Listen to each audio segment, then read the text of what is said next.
कल्पना करा की ब्रह्मा, विष्णू आणि महेश हे तिन्ही देव एका स्त्रीसमोर बाळ बनले. ही एक प्रसिद्ध लोककथा, दत्तात्रेयाची जन्मकथा. अत्रि ऋषी आणि त्यांची पत्नी अनुसया दोघेही महान तपस्वी. अनुसयाचे पतिव्रत इतके प्रचंड की त्रिलोकात त्यांची चर्चा. एकदा नारद मुनींनी त्रिलोकी फिरत असताना देवलोकांमध्ये अनुसयाच्या पतिव्रताची खूप स्तुती ऐकली. ती स्तुती ऐकून देवी सरस्वती, लक्ष्मी आणि पार्वती यांना मत्सर वाटू लागला. आमच्यापेक्षाही कोणी श्रेष्ठ? त्यांनी आपल्या पतींना भाग पाडलं की जाऊन अनुसयेची परीक्षा घ्या.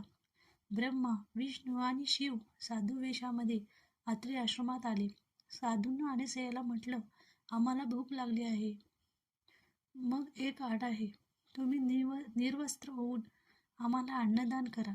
याची अपेक्षा मान्य करावी तर आपल्या पतिव्रत धर्माला बाधक होईल, आणि जर ती अमान्य करावी तर भुकलेले अतिथी घरातून निघून जातील. करावे तरी काय? तेव्हा तिने कमंडलूतील गंगोदक घेतलं आणि त्या तिन्ही अतिथींवर सिंचन केलं आणि अद्भुत चमत्कार झाला. त्याक्षणी त्रिमूर्ती लहान बाळ झाले. अनुसयेने त्यांना आईप्रमाणे कुशीत घेतलं, स्तनपान करवले आणि पाळण्यात झोपवलं. बराच काळ तिन्ही देव परत न आल्यामुळे तिन्ही देवी चिंतित झाल्या. झालेला हा सर्व प्रकार समजतात त्रिदेवी घाबरून धावत आल्या. अनुसयेने दयाळूपणाने सर्वांना मूळ रूप दिले आणि त्यावर प्रसन्न होऊन त्रिमूर्तीने वरदान दिले, अनुसया, आम्ही तिघेही पुत्र म्हणून तुला प्राप्त होऊ.